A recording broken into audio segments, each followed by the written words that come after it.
guys, welcome back to the channel. It's your girl Sarah here again, and we're back with another video. So in today's video, I'll be talking about postpartum essentials. These are items that you need as a new mom that will just help in transitioning and making the whole journey to motherhood easier. So your baby is here, congratulations, and now you're thinking, what do I need? Or maybe you're thinking ahead of time, which that's good. You're thinking, what are those things that will just make your life way easier and just a smooth transition into motherhood. So I'll be telling you guys all about it in this video. So if you're interested in that, please keep on watching. The very first thing I would consider you need as postpartum essential is in terms of your care package. So these are the things that you need to take care of yourself. After giving birth, there's a whole lot of things that go on. So for example, you'll be bleeding. So you haven't had your period for 9 to 10 months, and now you're back on having a period. So you need all the things that will help you take care of yourself down there. So the very first thing obviously are pads. So you need different type of pads, and different things work for different people. Some people swear by using like the mommy pads, the Depends, which I will attach. Other people swear by using like the normal pads, which are either Always or whichever brand you would use. There are also some pads that have gone further, where they are infused with either aloe vera or some calming lotions, or calming, maybe not lotions, but calming oils that are infused in those pads. I would write some names down because I can't remember offhand. And so there are just various options of what you need, but you do need to set up a system for yourself because you're going to be bleeding. Alongside that, if you had a vaginal delivery, obviously you know what it means to push an entire baby's head and then the whole body through there. So obviously you're going to be feeling sore, and if you've had any form of like an episiotomy, where maybe they needed to like open up for the baby to pass out, and then after that they've given you a few stitches down there, you would need to be careful. So when you pee, you're not going to be able to use tissue paper the first few days. Even if you haven't had an episiotomy, some people, their baby causes them to tear. Some people, even the baby doesn't cause the tear, just because obviously it's going to be fragile and a bit sore down there because it's been through a lot, bringing this beautiful human being to life. You won't be able to use tissue paper when you're cleaning down there, either when you go for number one or even number two. When you go for number two, you still pee. So you won't be able to use tissue paper for the first few days. So you can either use wipes, but you can't flush wipes, though there are flushable wipes, which if you're able to source, that can help. But a lot of people recommend, and doctors as well recommend, that you go more gentle down there and use water. So for this purpose, you could purchase a peri bottle, and I will attach a picture of what a peri bottle looks like. So you put the water in there and you literally use it to like wash down there. Or in some homes you already have like a tap installed for douching, and I will also attach a picture of what that looks like. So if you have that installed in your home, that is helpful. If it's not installed, you can easily get a plumber to do that for you. You could either use the flexi taps, or you could use I think there are even some that are like really cheap and inexpensive, like rubber type ones. I would attach a few pictures so you see what it looks like, and it will really help you for that process of douching. Other people would just use a baler or whatever they use to fetch water to like clean down there, but it's a lot less comfortable because you have to bend and adjust and all of that. So if you have either a peri bottle or you do the water system on your tap, to make things a whole lot easier for you. Another thing that helps with down there is there's like this seat, which again I will attach a picture of what it looks like. There's like this seat that you can pop up your toilet seat, and it literally goes down almost like a bucket. You put hot water there. I didn't say warm, but I didn't say boiling hot to cook yourself. You put hot water and you put some essential oils, and you'll be able to sit on it, and it will really help with like cooling down that area, and also help with like I wouldn't say firming, just helping the place to go back down. It would naturally firm up and like retract to its normal size, but like by using it, it will really help you like the excess bleeding and just to soothe down there.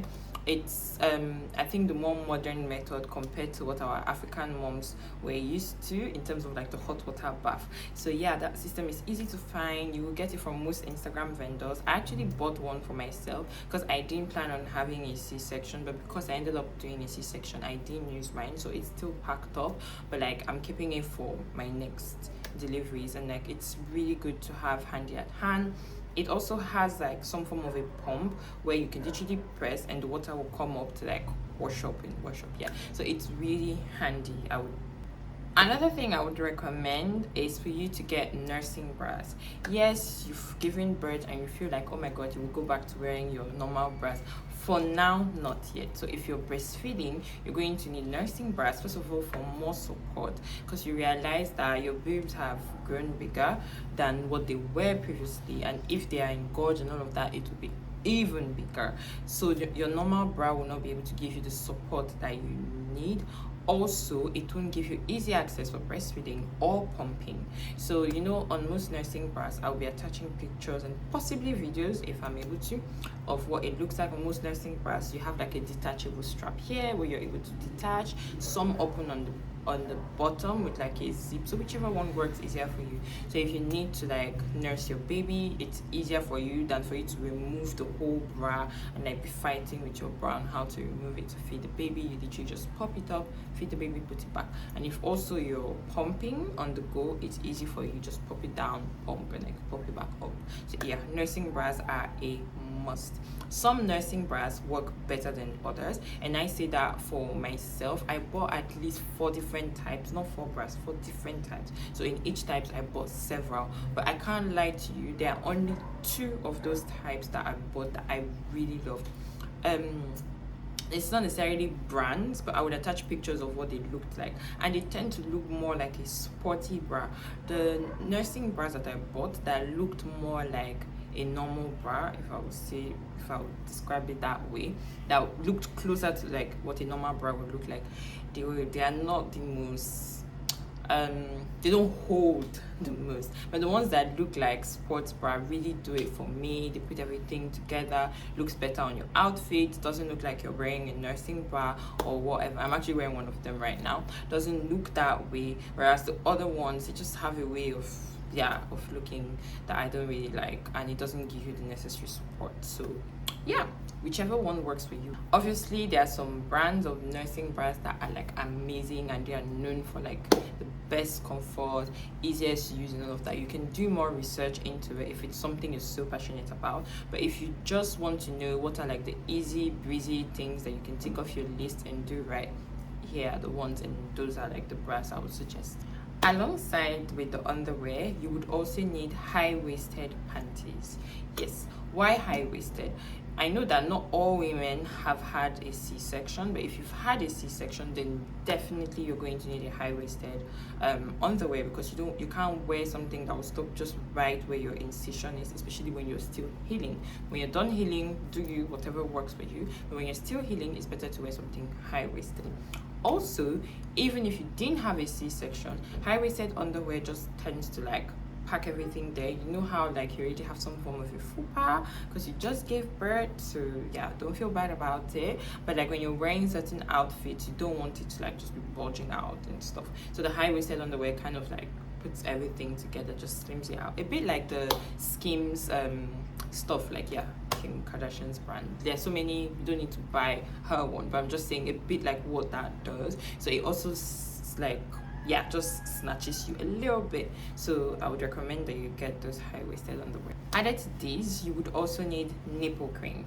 Yes, if you're breastfeeding, it's going to sometimes it may hurt, and other times like your boobs may crack because they're getting dry.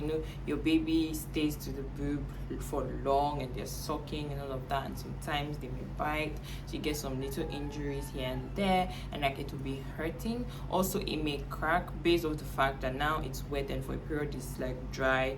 like, okay, your baby is nursing and all of that, and there's all that effort that goes there, then you put the baby to rest, and for that period it's dry, it starts cracking. So the nipple creams help. There's so many different nipple creams.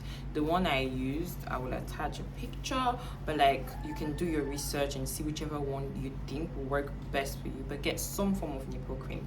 Also remember, these nipple creams are safe, meaning that you don't need to like clean it up before feeding your baby. They're actually safe for your baby to ingest. But if you want to be more cautious of like not wanting your baby to ingest certain things, I would recommend you can use coconut oil or any forms of like natural oils. Just basically, the whole idea is to moisturize the area. So you can use coconut oil, you can use shea butter, whichever oils would work best for you if you don't want to use a nipple cream. Yeah, and the next one is actually shea butter. Shea butter is so important for you, especially if you've had like stretch marks after giving birth. So women tend to have stretch marks on their tummy area, on their arms, on their legs. Like, you know, you've gained weight, and stretch marks is basically when your skin stretches. So you've added weight and it stretched to a certain point, and now it's coming back.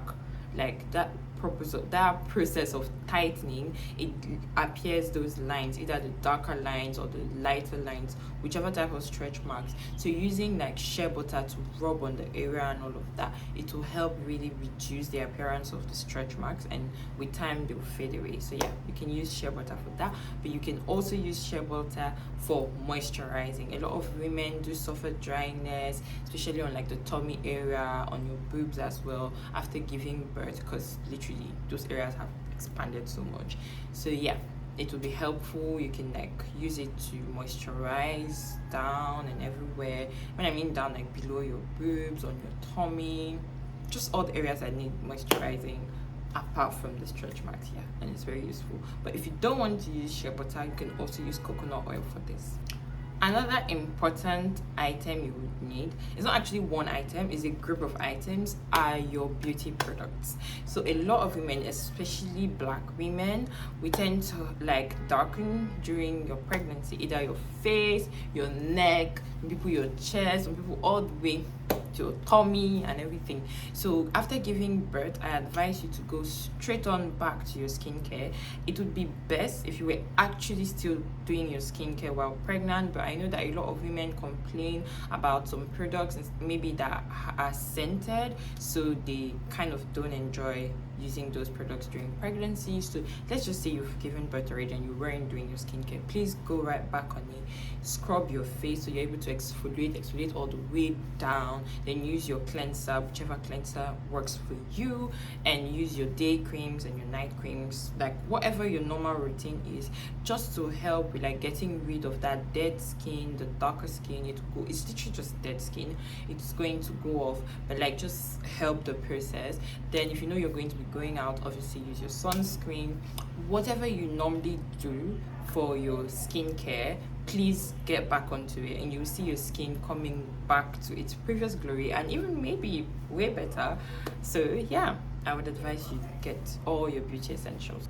Yeah, another thing that African moms swear by is tummy belts, like anything for tummy control. It could either be a waist trainer, it could be an actual belly wrap. There's so many options. I'll be attaching different pictures. I will attach different options of the ones you could use. So the whole idea is to help like firm your tummy back. Depends on what you want. If you're comfortable the way you look after giving birth, and like obviously roll with whatever you like, but if you would want like your tummy to come back to what it would look like before, or to something that you're more comfortable with, they would advise you to, you know, moms back then, they would literally use wrapper to tie your tummy and all of that, but like you don't have to use that. You can literally use a waist belt or a tummy belt, whichever form of like belly control, and it will just help like suck it in back. And gradually, with as time goes by, follow the instructions how you should use them, not wear them all through the day. Like someone like me, I had never used a tummy belt before, and I couldn't even use it because I had a C-section. But if I was to use it, I would have to start gradually, because I've never had to use a waist belt or any form of waist trainer. So don't put pressure on yourself. Some people may wear it for longer hours than others, but it's just a gradual process.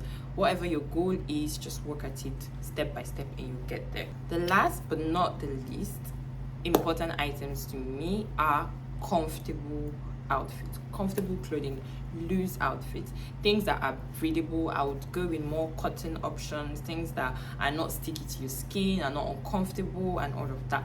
So what I actually enjoyed wearing the most, especially when I just came back from the hospital, were loose tops, and I'll call them biker shorts. Yes, they're kind of like tights or leggings material, but short ones. I would attach some pictures of like options you can wear, and I enjoyed wearing those so much because it was so comfortable. I didn't need to bother about how did my tummy look, how did whatever look. I was literally at home all the time, so that's what I would wear. And if I was going out, I was wearing other forms of two-piece, just like what I'm wearing today, like nice little top and trousers, or top and shorts, just comfortable, loose. They are not tight, just easy outfit. You're comfortable in them and you're not putting pressure on yourself. Remember, you literally just gave birth to an entire human being, so enjoy the process, take care of yourself. If you've watched to this point, thank you so much. I really appreciate you. But if you haven't subscribed, please do subscribe. If you enjoy the content and you feel like other people may like this kind of content, please share with them. Let them know we have great fun on this channel. Thank you so much for watching, guys, and I'll see you in my next video. Bye.